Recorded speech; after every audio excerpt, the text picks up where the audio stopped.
It's a quiet, warm morning in the summer of 1862. A slight breeze rustles through the longleaf pines just outside the gate to the front lawn of our humble northern Alabama home. Peyton, my husband, and I sit together on a familiar rustic bench in the bright, beautiful sunshine. Our children, Lizzie and Avery, play under the sassafras tree. We were to have another, but the baby did not survive the difficult birth. Peyton, 35, wears a mustache and pointed beard, his eyes large and dark gray, straight nose, firm mouth, broad forehead, long black hair combed straight back. Now a civilian, his being seriously wounded at Shiloh brought an end to his military service. His Springfield rifle exploded in his face, leaving him unable to see anything but light and dark shadows. Consequently, the experience caused him to turn his sight inward, to face a different kind of battle, the conflict of loyalties he has experienced ever since. On one hand, he felt no service was too humble for him to perform in aid of the South, no adventure too perilous to undertake, if remaining consistent with the character of a civilian who is at heart a soldier. Yet slave owners troubled him. He pondered often whether the Union was truly righteous in its anti-slavery stance that perhaps, when the day is done, mirrored his own true belief. We enjoyed a few moments of peace, untouched by the war raging around us. The Union Army had captured the nearby city of Huntsville, and Confederate civilians like us were still in danger. Most residents round here moved south to avoid the Union Army, but Peyton and I stayed put. A gray-clad Confederate soldier riding up to the gate interrupts our tranquility. He asks for a drink of water, and I'm only too happy to serve him. Please, Faye, fetch this noble soldier a glass of cold water. What news do you have from the front? The soldier replies in a rough, war-weary voice. The Yanks are repairing the railroad. They've begun at Owl Creek Bridge and are building a stockade on the north bank. The Union commandant has issued a written order of execution for traitors. Why, the notice is visible to the public just about everywhere. He hands me a folded poster. Would you like me to read it to you, he asks. No. I take it from him and place it in the inner pocket of my vest. I tell the soldier I prefer he not mention the order to my wife when she returns. You know how women are. He reports there is a small picket half-mile out on the railroad tracks and one guard at this end of the bridge. Now suppose a man, I ask the soldier, a civilian, should elude the picket and perhaps get the better of the guard. What do you suppose he might accomplish? I was there a month ago, he says. The floodwater last winter lodged a great deal of driftwood against the pilings on the bank underneath the bridge. It's dry now and would burn like tinder. I return with the water and offer it to the soldier. He drinks enthusiastically and thanks me. Peyton extends his hand, the soldier shakes it, wishes him good luck, and rides away. I'm puzzled by what he meant by that remark. We didn't know until later, when Peyton stood upon the railroad bridge over Owl Creek, high above the swift water 20 feet below, that the man he confided in was a Union scout.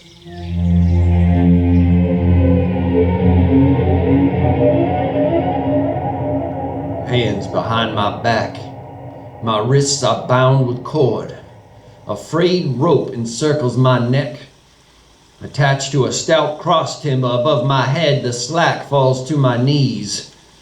Some loose boards supply footing for me and my executioners, 2 private soldiers of the Federal Army. The preparations being complete, the captain orders the 2 soldiers to step aside and draw away the planks upon which they had been standing. These movements leave me and the sergeant standing on the 2 ends of the same plank, the end upon which I stand unsupported over the creek waters. This plank is held in place by the weight of the sergeant.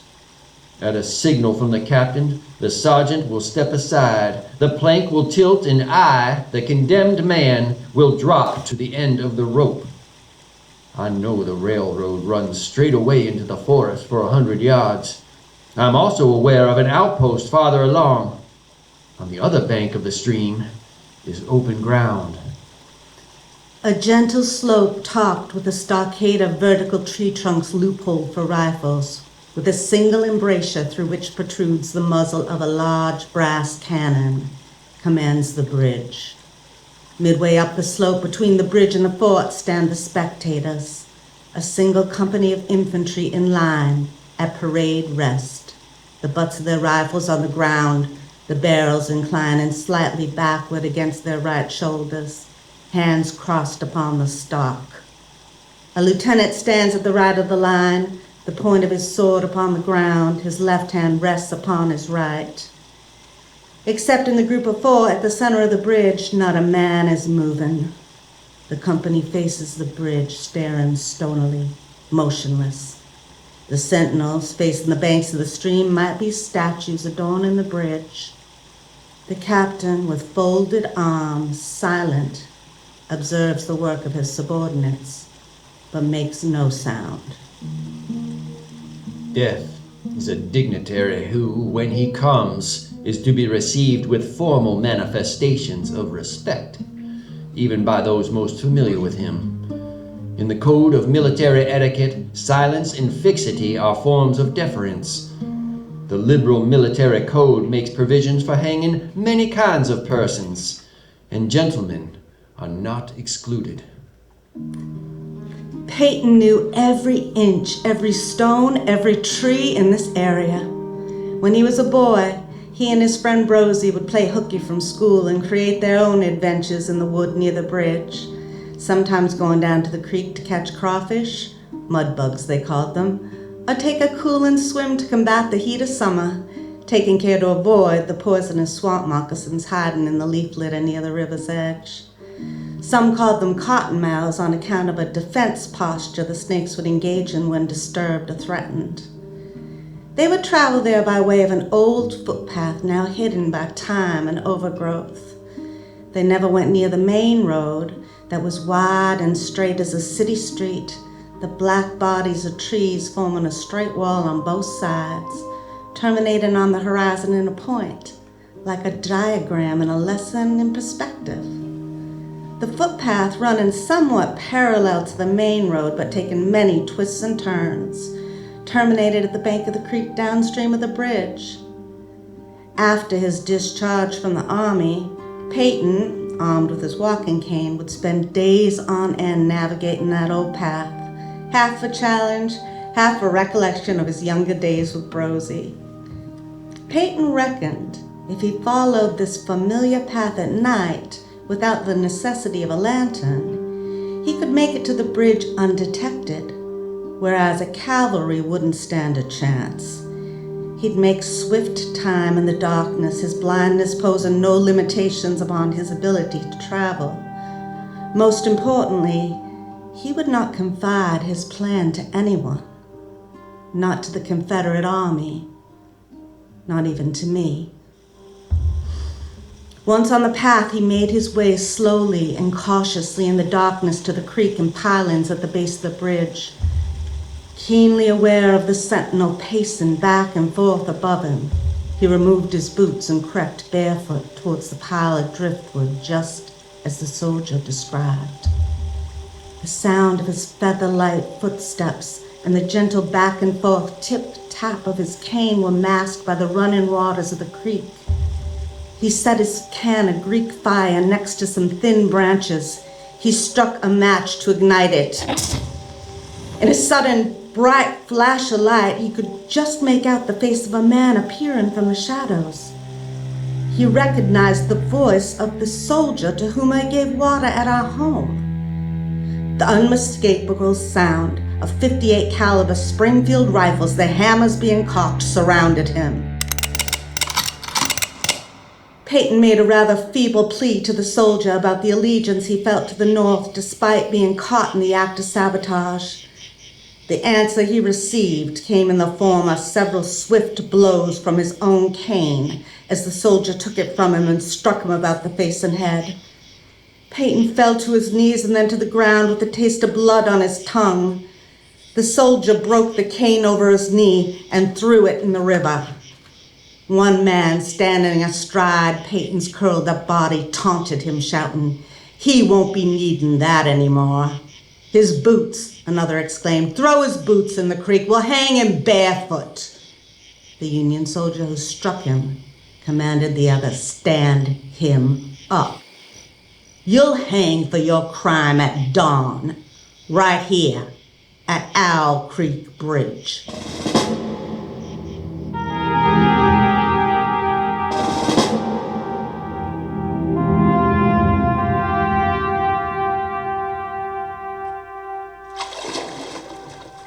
Something splashing in the swift stream catches my attention. No, not my cane. A piece of driftwood, perhaps. With the sound of the creek in my ears, I fix my mind upon my beautiful wife.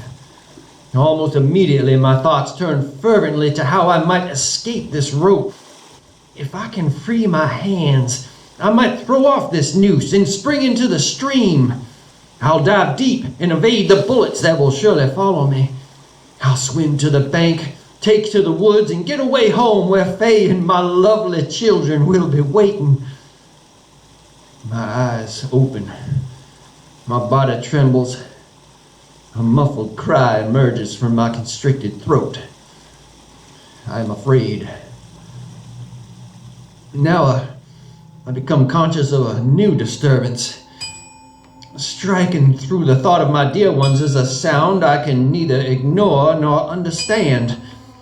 A sharp, distinct metallic percussion like the stroke of a blacksmith's hammer upon the anvil.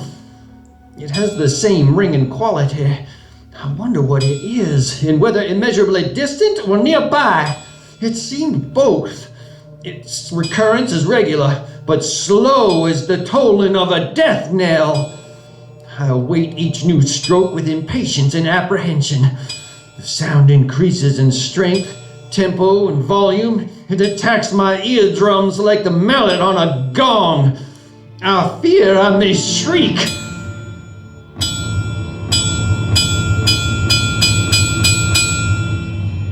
What Peyton hears is the relentless ticking of his own watch, confiscated by the captain and stored in his uniform pocket.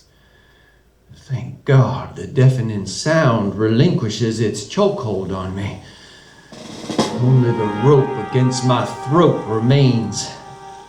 A shadowy vision begins to appear through a prism of a tear in my eye. Faye, I can see your beautiful face. I love you, Faye. I love you. The sergeant steps away from the plank.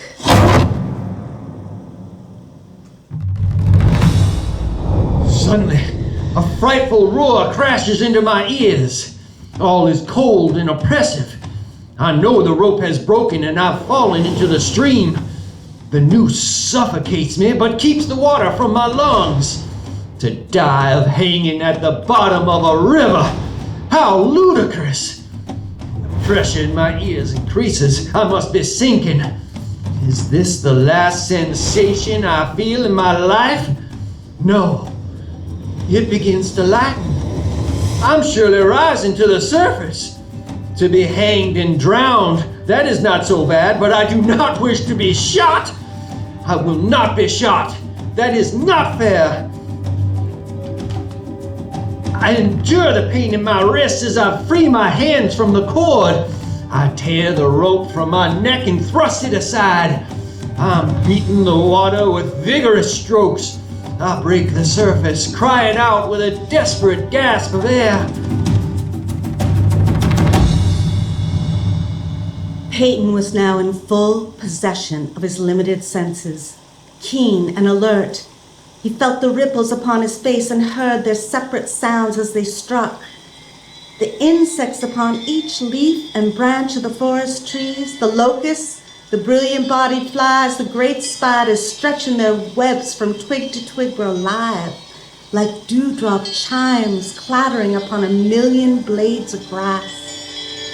The humming of the gnats dancing above the eddies of the stream, the beating of the dragonfly's wings, all performing a minuet of hope. He had come to the surface facing upstream. He was aware of the bridge, the fort, the soldiers upon the bridge, the captain, the sergeant, 2 privates. Their movements were grotesque and horrible, their forms gigantic. He heard a sharp report, and something struck the water within a few inches of his head. He heard a second report, a light cloud of blue smoke rising from the sentinel's muzzle, rifle at his shoulder. The sound of a clear, high voice rang out behind him. "Company, attention! Shoulder arms! Ready, aim, fire!"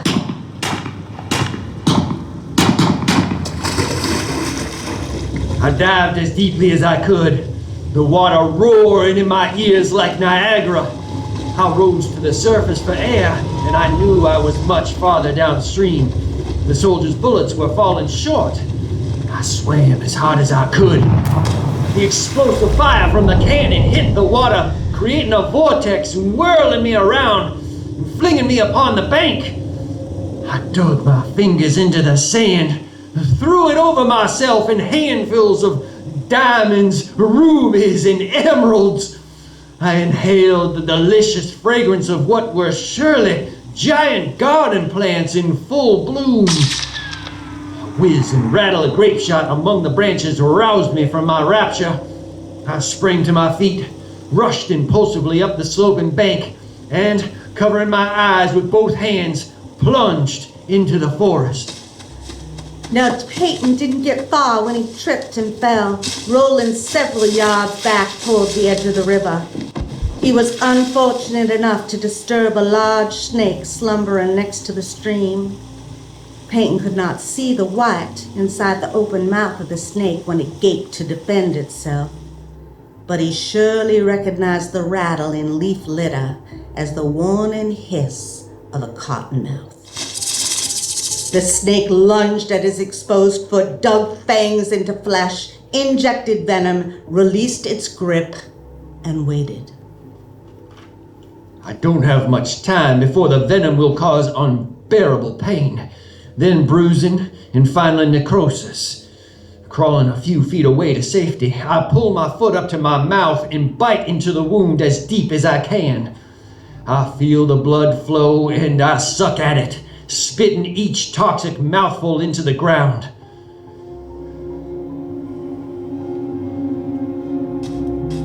All that day he traveled.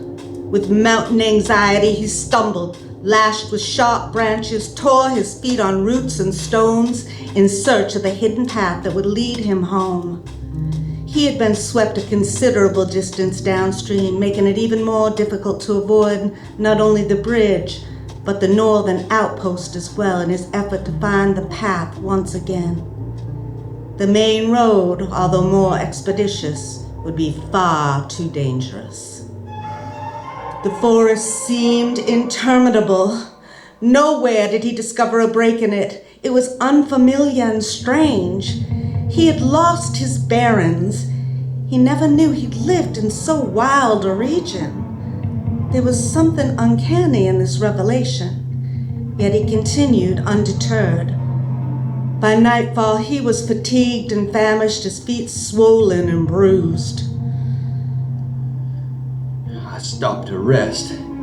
The snake bite inflamed. I feel a slowly mounting delirium.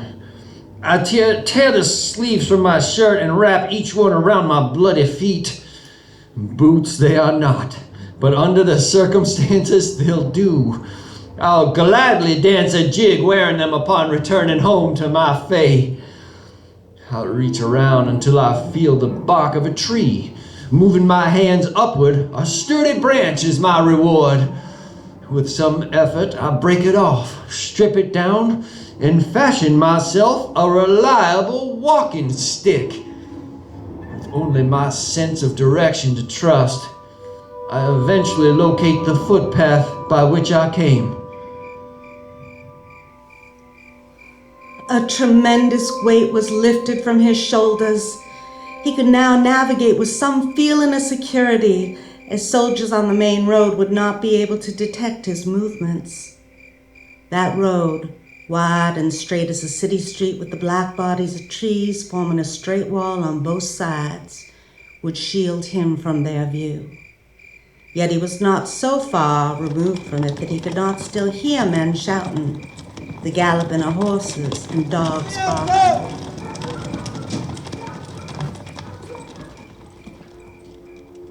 I'm in constant fear of being discovered.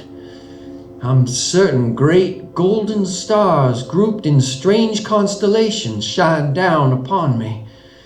They are arranged in some order which have a secret and malign significance. The wood on either side becomes full of singular noises. Once, twice, and again I distinctly hear whispers in an unknown tongue. Union soldiers reveal themselves from behind trees. Others suddenly spring up from the ground, shedding their camouflage of leaves and dirt. They forcefully take me into custody. 3 men take hold of me, tie my hands, while another loops a noose around my neck. A sturdy, unbreakable rope. The soldiers wear masks like birds of prey. One a hawk, another an owl. The one with the rope hurls it high above my head and over a thick branch of a tree, tying the end to the pommel of his horse's saddle. My neck is in pain and horribly swollen. I can feel the angry noose grinding into the circle of black where the bridge rope bruised it. My chest is congested. I can no longer close my eyes. My tongue is swollen with thirst. I relieve its fever by thrusting it forward from between my teeth into the cold air. A gunshot echoes into the night. A whinny, and the horse lunges forward. I can no longer feel the footpath beneath my feet. I'm suspended in air.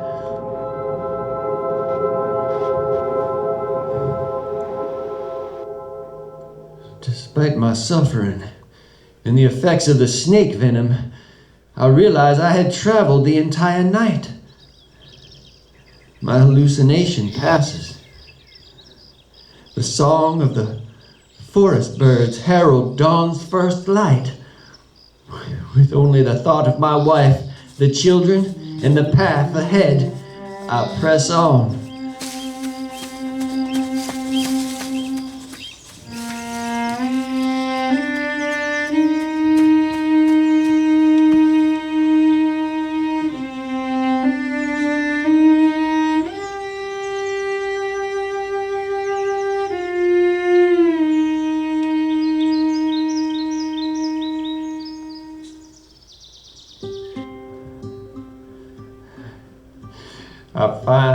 I soon find myself standing at the gate of my own home. All is as I left it, all bright and beautiful in the morning sunshine. I push open the gate with my walking stick. The soft flutter of female garments catches my ear. Faye, fresh and cool and sweet, her footsteps echo down the veranda, accompanied by the radiant laughter of Lizzie and Avery. Oh, how incredibly beautiful this moment. I'm overcome, and my legs begin to buckle under me. I hobble, then trot, and then hurling my stick high in the air like a drum major in a grand parade. I break into the full gallop of General Lee's own saddlebred across the lawn toward her outstretched arms. I was so afraid. I didn't know where you were. My secrecy was for your own safety, my dear. No matter, you're home now. It is so good to be alive. Kiss me. Promise you'll never leave again. Peyton reaches out to take me in his arms. He stumbles to the ground, the children jumping on him and laugh in playful spasms. Something falls from within his vest. I pick up a poster from the ground and unfold it. A smile the size of Elk River spreads across his face as I read aloud the words he kept hidden from me. Any civilian caught interfering with the railroad, its bridges, tunnels, or trains will be summarily hanged. Peyton struggles to his feet. Tears of unfettered happiness stream from his eyes, carving the deep paths of his arduous journey in his weary, dirt-covered face. His eyes suddenly glisten and shine with a profound light. Faye, I can see your beautiful face. I love you, Faye. I love you.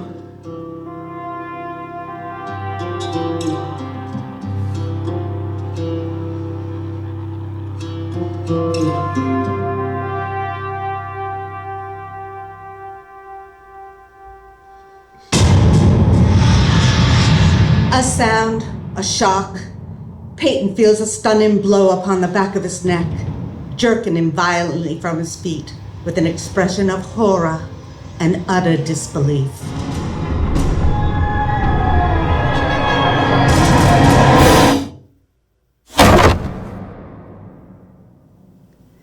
Peyton is dead.